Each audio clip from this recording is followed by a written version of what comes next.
আসসালামু আলাইকুম। আওয়ামী লীগের ভাই বেরাদারের জন্য ঈদের চাইতে বড় খুশির সংবাদ, যেটা গত 6 থেকে 7 মাসে আপনারা অপেক্ষা করেছিলেন, শুনতে পান নাই বা আপনাদের সেই সংবাদটা আসে নাই। তাই সেই সংবাদটা এখন এসেছে। কি সংবাদ? সংবাদটা হলো আওয়ামী লীগকে এই সরকার নিষিদ্ধ করবে না, সেই ঘোষণা এই সরকারের পক্ষ থেকে, এবং প্রধান যে উপদেষ্টা তিনি নিজেই দিয়েছেন যে আওয়ামী লীগকে নিষিদ্ধ করার বিষয়ে তাদের কোনো চিন্তা ভাবনা নেই।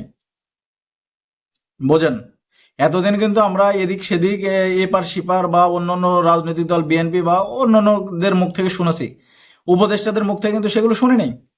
উপদেষ্টারা, তারপরেও যারা শিশু উপদেষ্টা বলা হয় যাদের, তারা টুকটাক এদিক ওদিক বললেও বড় বড় উপদেষ্টা যারা আছেন, যারা প্রধান আসনে বসে আছেন, তারা কিন্তু কোনো কিছু বলেন নাই। কিন্তু এখন সর্বশেষ শোনা গেল আওয়ামী লীগকে নিষিদ্ধ করার বিষয়ে এই সরকারের কোনো সিদ্ধান্ত নেই বা চিন্তা ভাবনা নেই, তারা আওয়ামী লীগকে হয়তো নিষিদ্ধ করবে না। তো এখন যদি আওয়ামী লীগকে নিষিদ্ধ করা না হয়, তাহলে আওয়ামী লীগ কি আগামী নির্বাচনে অংশগ্রহণ করবে? হ্যাঁ, অবশ্যই করবে। আপনি যদি একটা দলকে নিষিদ্ধ না করেন, একটা দলকে যদি সরকারিভাবে বা নির্বাহী আদেশে বা রাজনৈতিকভাবে যদি নিষিদ্ধ না করা হয়, আদালতের মাধ্যমে যে কোনো কারণে যদি নিষিদ্ধ না করা হয়, সেই দলকে রাজনীতিতে আসার সুযোগ দিতে আপনি বাধ্য, বা তাকে নির্বাচনে অংশগ্রহণ করতে দেয়া আপনার দায়িত্ব বা আপনি বাধ্য। কিন্তু এই সরকার সেটা দিতে বাধ্য হয়ে যাবে যদি আওয়ামী লীগকে নিষিদ্ধ সত্যি সত্যি না করা হয়। তো এখন যদি আওয়ামী লীগকে নির্বাচনে অংশগ্রহণ করতে দেওয়া হয়, তাহলে আওয়ামী লীগের নেতৃত্বে কারা থাকবেন? তারা তো শেখ হাসিনাকে দেশে আসতে দেবে না, কারণ শেখ হাসিনার নামে যতগুলো মামলা হয়েছে, এই মামলা শেখ হাসিনা আসার সঙ্গে সঙ্গে তাকে গ্রেপ্তার করা হবে। এবং যারা আরো শেখ হাসিনার নিচে যারা ছিলেন, ওবায়দুল কাদের, আসাদুজ্জামান খান, কামাল, মাহবুবুল আলম, হানিফ, তারপরে ডক্টর দীপু মনি, হাসান মাহমুদ, জাহাঙ্গীর কবির নানক, বাহাউদ্দিন নাসিম, মানে আওয়ামী লীগের যেসব বড় বড় নেতা, তাদের নাম বললাম, তারা কিন্তু এখন পলাতক। তাদের নামে বিভিন্ন মামলা আছে, অনেক মামলা আছে। তারা নির্বাচনে অংশগ্রহণ করতে পারবে না। এখন নির্বাচনে তাহলে কাকে আনবে আওয়ামী লীগ, বা এই সরকার কাকে আওয়ামী লীগের নেতৃত্বে আসার সুযোগ দেবে? এখন কিছু কিছু জায়গায় শোনা যাচ্ছে সাবের হোসেন চৌধুরী, যাকে হাসিনা যাওয়ার পরেই গ্রেপ্তার করা হয়েছিল এবং একদিনের মাথায় তাকে জামিন দিতে বাধ্য হয় এই সরকার, সাবের হোসেন চৌধুরী। এবং আরেকজন আসবেন সাধারণ সম্পাদক বা 2 নম্বর পদে, আমাদের সোহেল তাজ ভাই, যাকে সবাই বডি সোহেল বলে। তিনি আওয়ামী লীগকে নিয়ে, আওয়ামী লীগের অন্য নেতাদের নিয়ে যতই কথা বলুক না কেন, তার নাম কিন্তু শোনা যাচ্ছে। আরেক জায়গায় আরো 2টা নাম শোনা যাচ্ছে, ফজলেনুর তাপস এবং সাবেক স্পিকার, সংসদীয় স্পিকার ডক্টর শিরিন শারমিন চৌধুরী। এক জায়গায় এই 2টা নাম, অন্য জায়গায় এই 2টা নাম।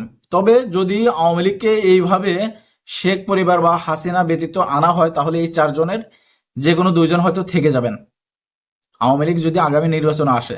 তা আওয়ামী লীগের ভাইরা অবশ্যই খুশি থাকবেন যে হাসিনার নামে যেহেতু মামলা আছে, অনেক ঝামেলা আছে, ইরা শিরা আছে, হয়তো হাসিনা আসলেও তো তাকে আর নির্বাচনে অংশগ্রহণ করতে দেওয়া হবে না, বা তাকে আর ক্ষমতা দেওয়া হবে না। সেহেতু যারা দেশে আছে, যারা প্রকাশ্যে মিছিল মিটিং সমাবেশ করতে পারবে, তাদের যদি দেওয়া হয় সুযোগ, তারাই থাকুক, আমরা তাদেরকেই ভোট দেবো, তাদের পিছনেই থাকবো। এটা কিন্তু আওয়ামী লীগ মেনে নেবে। এই কারণেই বললাম যে আওয়ামী লীগের ভাইদের জন্য ঈদের চাইতেও বেশি খুশির সংবাদ। আর এখন আরেকটা বিষয় সামনে এসেছে, সেনাপ্রধান এবং বিএনপি ভারতীয় গোয়েন্দা সংস্থাদের যৌথ উদ্যোগে নাকি এই সিদ্ধান্তটা নেওয়া হয়েছে। এই সিদ্ধান্তের পিছনে নাকি অনেক আগে থেকেই চিন্তা ভাবনা ছিল। আর সেই বিষয়ে নাকি হাসনাত এবং সার্জিসকে ক্যান্টনমেন্টে ডাকা হয়েছিল। সেখানে নাকি তাদেরকে বলা হয়েছে আওয়ামী লীগকে এভাবে আসতে দেওয়া হবে, যারা অপরাধ করেছে তাদের বিচার হবে, এটা সবাই চায়। এমনকি ইভেন বিএনপিও চাচ্ছে। বিএনপি কিন্তু আজকেও সংবাদ সম্মেলন বা বিভিন্ন সেমিনার যেখানে জিজ্ঞাসা, ইফতার পার্টি, সেখানেও বলেছেন আওয়ামী লীগ আসতে পারে, তারা তো নিষিদ্ধ দল নয়, তবে যারা অপরাধে তাদের বিচার হবে। কিন্তু সার্জিস এবং হাসনাতকে ডাকার পর হাসনাত কিন্তু সেটা মেনে নেন নাই। আর আজকে আরেকটা পোস্ট দেখলাম, শিশু উপদেষ্টা আসিফ মাহমুদ, তিনি নাকি আগেই জানতেন যে সেনা প্রধান ডক্টর ইউনূসকে প্রধান উপদেষ্টা করতে চান না। তিনি এতদিন মুখ খোলেন নাই, এখন তিনি নাকি সেটা জানতেন, এখন তিনি বললেন। এই কারণেই সবাই বলতেছে যে সেনা প্রধান ডক্টর ইউনূসের কিছু উপদেষ্টা,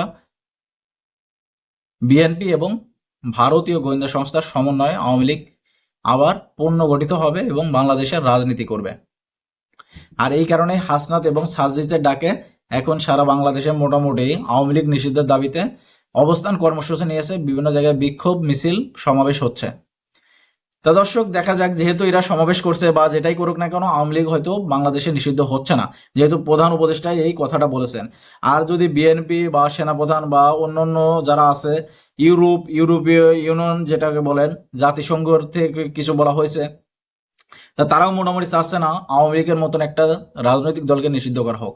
যেহেতু এই সব সম্মিলিত একটা সিদ্ধান্ত আছে, সেহেতু আওয়ামী লীগ হয়তো বাংলাদেশ থেকে নিষিদ্ধ হচ্ছে না, তারা আগামী নির্বাচনে অংশগ্রহণ করবে। যারা আওয়ামী লীগের ভাই বেরাদা আছেন, অবশ্যই ভিডিওটি বেশি বেশি শেয়ার করবেন, যাতে আপনাদের অন্য ভাই বেরাদা দেখে আরো খুশি হয়, বা তারা যারা অপরাধী তাদের থেকে যারা নিরপরাধ আওয়ামী লীগের নেতা আছে তাদের পিছনে থাকে বা তাদেরকে সাপোর্ট করে। সবাই ভালো থাকবেন, ভালো লাগলে ভিডিওটি বেশি বেশি শেয়ার করবেন। আল্লাহ হাফেজ।